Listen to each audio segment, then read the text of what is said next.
I've got both the victim and the suspect here. 33 just. 134 be advised, Mary Queen, 27 associates with the suspect and the victim. Just west. Give me 3 William 172, no water warrant. 21 Roger. 241. Hello and welcome to this edition of On the Legal Side, where we talk about the legalities of providing public safety and security services for our client. Today's topic is going to be traffic control, and this is a much disputed topic, much more than it really should be, and many people have a very poor view of right and wrong when it comes to traffic on private property. They have a lot of misconceptions and also misunderstandings of what the criminal law is in their state. So for the next 30 minutes, we're going to be spending our time today talking about traffic control on private property and how to stay within the limits of the law and not get yourself in trouble. Traffic enforcement, whether it be on a city street or public-private easement or completely private property, is different. And for a non-sworn officer, it can be very difficult to understand what the general statute of their state allows and does not allow. And even when the client, the customer, wants us to enforce traffic infractions on that property, it really does oftentimes become a legal challenge for the agency providing that type of service. Now, am I saying that you can't do it? No, of course not. Am I saying it's not allowed? No, not exactly. But it is extremely, vitally important that you understand the right and wrong way to enforce traffic control on private property and to do it within the confines of the law. So let's talk about what is and what is not actual private property. Some of the best examples of true private property would be HOAs. HOAs, homeowner associations, subdivisions are generally private property. Oftentimes gated communities, totally and completely fenced in from the public with an access control point for residents and visitors and authorized personnel only.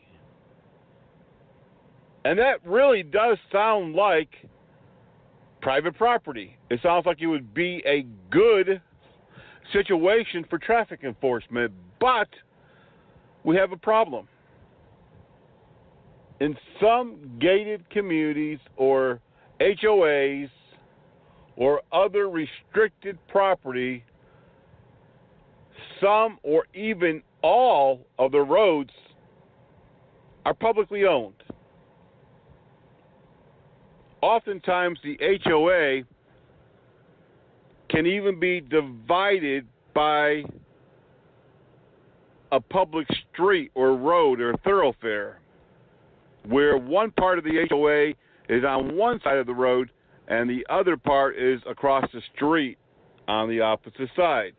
And in that situation, the street in between the two locations definitely is going to be public property rather. It's going to be maintained by local government. So before undertaking any type of contract where you are going to be responsible for enforcing traffic control laws, it's vitally important and just really the due diligence that's necessary to first ascertain whether or not those streets and roads are truly private property. And there's a couple little questions you can ask the property owner or management company. Number one, who maintains these roads? Are these roads plowed in the winter if you live in the north or wherever it snows? Are they plowed by the local public works department? Or do you have to hire a contractor to come out and plow the roads?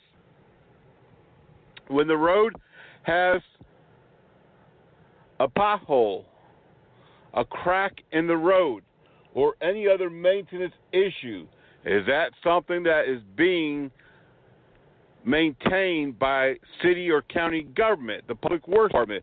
Do they come out and you call them? Or again, do you actually have to call a private contractor or private pavement company and have them come out and do the repairs on the road? Now, if you, the property, has to call a private vendor, private contractor to come out and repair the road or maintain it or restripe it or resurface it, then yes, you do definitely have at that point undoubtedly a private road. But if any portion of the roadway that enters into or travels through the HOA, apartment complex, condominium site, or other private property is maintained in any way by local government, then you have partial private road and partial public road.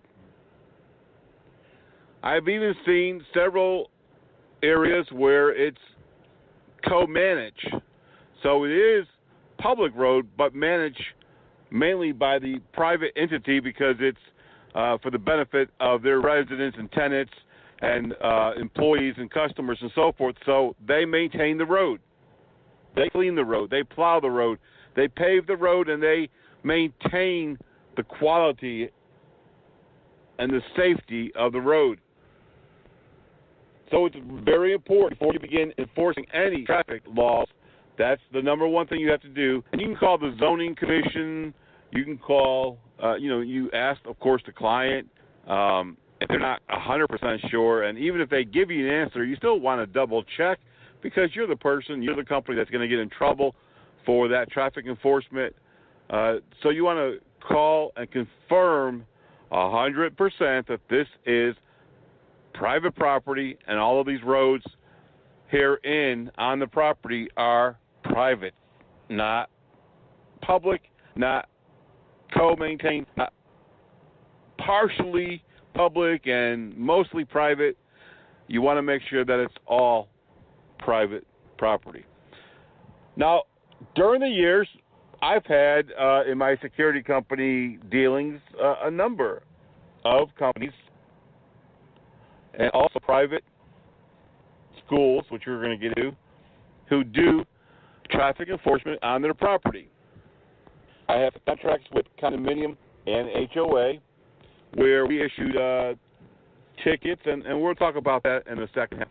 The very important part here is to make sure that we have ascertained 100% that those are private. The next step that we need to understand is signage.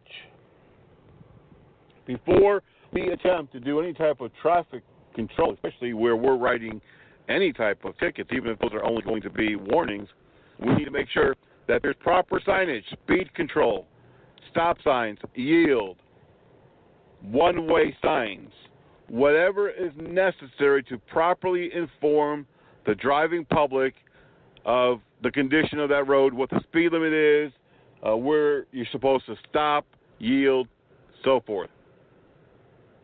Without proper signage, there's no doubt that the driver is going to have an easy appeal process. Another area that we also need to talk about. And even a lawsuit against your company specifically as well as the client. All right, so you have checked all over the private. You have proper signage. Stop signs where intersecting roads, cojoined. Also, you have one-way signs.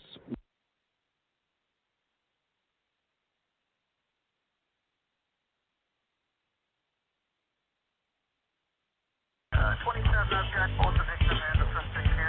33, just. 134, be advised, Mary Queen, 27 associates with the suspect and the victim. For some children, America isn't the land of promise. It's a place where every day is a struggle. Because today in America, 1 in 6 children lives below the poverty line. For these children, living in poverty means going without medicine, going without food, going without a warm home, or even a roof over your head. And that's life for nearly 13 million children of all races, all across America. Where will you draw the line and get involved? You can help these children and their families find a way out of poverty for good. And you can make a difference in more ways than you think. Will you help? Go to povertyusa.org today. Because 1 in 6 children in poverty is one too many. So speed control signs are definitely a very vital, important part of the initial setup when we are about to conduct traffic enforcement. We want to make sure the proper signage is in place. That's not only going to help the drivers to understand what the traffic laws are, but also understand that there may be some enforcement consequences if they don't obey those traffic signs. We also, in our initial phases, want to make sure that the property management company or realtor or whoever it might be who's in control of that property is giving out written notice in advance, at least 30 or 60 or even 90 days before any enforcement is conducted. We want to make sure that all of the tenants and residents of the property have adequate notice that these signs are in place for a purpose, for a reason, and that there are consequences if they do not obey those traffic signs. We want to make sure that they understand that there will be patrol units, some possibly using radars or other methods of detection on the property, and that they're going to be stopped for those moving violations, that they will receive some type of citation, whether that be a notice of violation that's going to go against their record. It may be an HOA or a condominium that has a board, and they may have to appear before the board, or they may even have to pay a fine. There are various types of citations out there that are used on private property. Some do have a payment structure, and those payments go to the board. I have seen HOAs who have put a lien against the property when there are citations that go unpaid. There are other types of penalties, and for a complex that is rented or leased, there may be eviction process after so many different types of penalties, especially if it's a tenant who has other problems, other violations, and these are just compounded and added to the already stack of issues that they may be having with that tenant. We want to also understand that in some condominiums and HOAs, there are what's called covenants or agreements. Those covenants and agreements may already have language within them that the tenants and residents and owners must obey all traffic control signals, all traffic control signs, that they must drive carefully, that they cannot be driving reckless. They may also stipulate penalties that could occur. And so this language may already be part of their agreement, part of their covenants of the HOA or condo. That's another thing that you not only need to find out in advance, but you should also get a copy of and highlight that portion in case there's ever a question. We also have to check to see if the state that we're operating in allows law enforcement to write citations on private property. In some jurisdictions, states have given authority to law enforcement officers to write all moving violations on private property without the consent or authority of the property owner, because it's in the best interest of public safety. In other areas, it's an ordinance that allows local police to enforce certain types of moving violations, such as DUI, reckless or careless driving, and in some cases, speeding.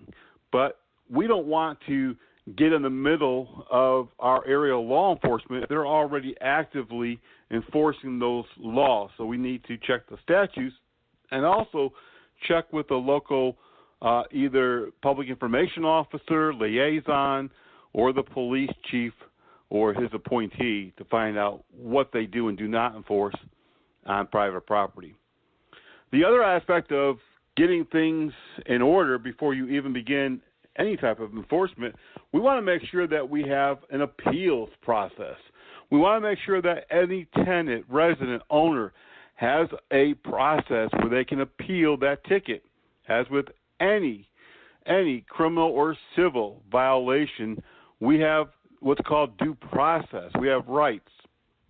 And we want to make sure so goes private property. When we have enforcement in place, we want to make sure that the persons have that appeal process, because that is our country. That's the laws of our land, due process.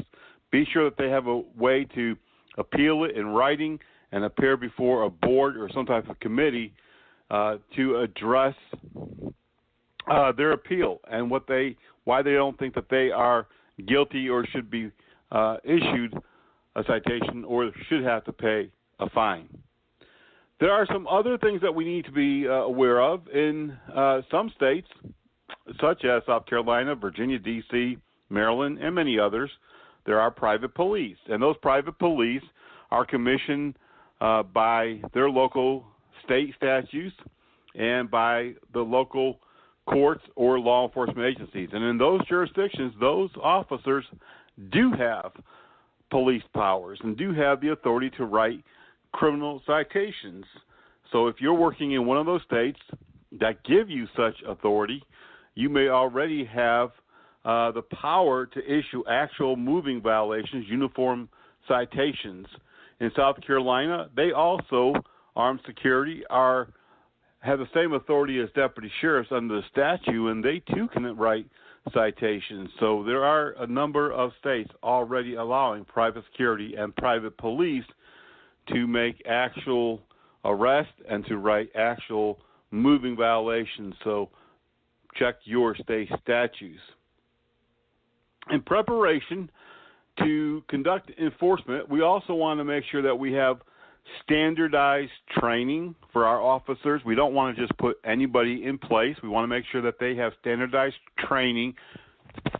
And really, I'm not talking about just security training. They need to know how to operate radar, if you're going to use radar, how to monitor traffic control devices, stop signs, and so forth, and how to conduct traffic stops. They need to have technical law enforcement training on traffic stops. We want to cover areas such as officer safety, vehicle positioning, approaching the suspect, communicating with the driver. We want to have some de-escalation training, writing citations, communications. All that needs to be considered as part of standardized training. We also need to have standardized equipment. Are we using radar units? And if so, are these used, has-beens, new? Are we certified? Has the officer been certified in the operation of that particular unit, that particular model? And is that unit calibrated? Keep in mind that radar units, just like a lot of equipment that we use, has to be calibrated periodically.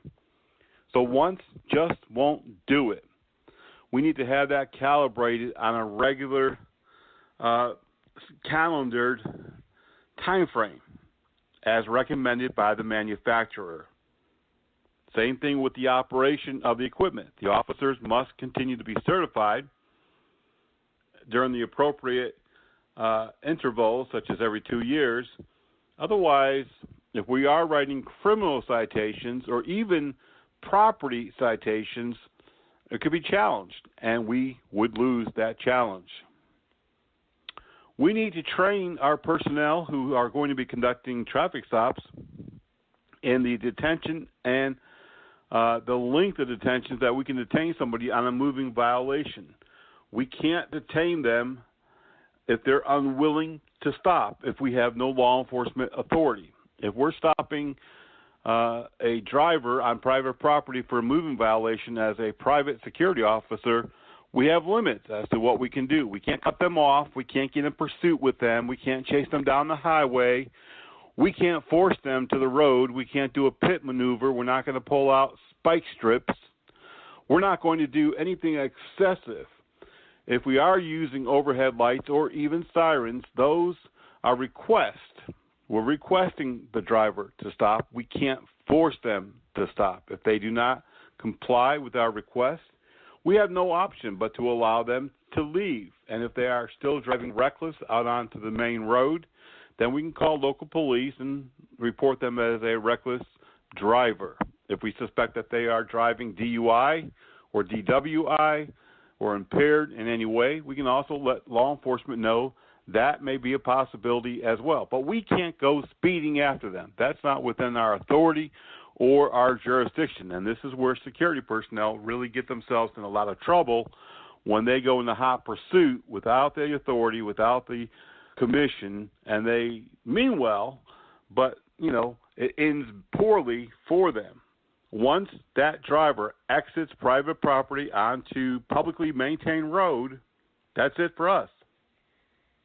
That driver is no longer. We have to consider that person like it never happened. It's over. What can we do if they return? If they're a tenant, we can do some follow-up, but we can't push the issue.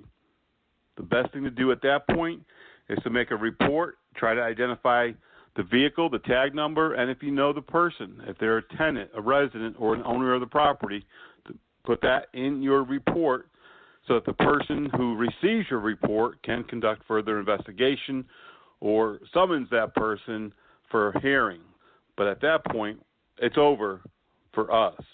What if we have law enforcement authority? What if the statute allows us to make an arrest? Or what if we are sworn private police? Again, most places that have private police limit their pursuit authority. There's something called fresh pursuit, and that a lot of law enforcement agencies can continue into other jurisdictions. But where we are talking about private police or even college and university police, those authorities limit when private police can pursue that person out of their jurisdiction or into another area. So we have to make sure we have standardized training, standardized policy, and that we obey them. There are a lot of liabilities that could happen if you are pursuing or even trying to stop a vehicle and they get involved in a car accident. They get injured or worse. We could be held liable. We have to do everything as safely as possible and as standardized as possible. And keep in mind, if we get sued or other criminal charges are pressed against us, we have to be able to defend ourselves by showing that we were properly trained, we had the proper equipment, we operated under standardized training similar to law enforcement, and that we did everything within the scope of our authority and jurisdiction, and therefore we're not liable, and we can defend ourselves. Whether public or private law enforcement, whether private security or private citizen, everyone assumes a certain level of liability, and we need to operate in a professional, trained manner if we're going to conduct traffic stops. That's going to conclude this episode of On the Legal Side, and there's a lot more information that you can obtain simply by sending an email to helpdesk@privateofficer.com. That's all for today. We hope that you stay safe, be blessed, and we'll see you next time right here on the radio. 27, I've got both the victim and the suspect here. 33 just. 134, be advised, 93, 27, associates with the suspect and the victim. Just west.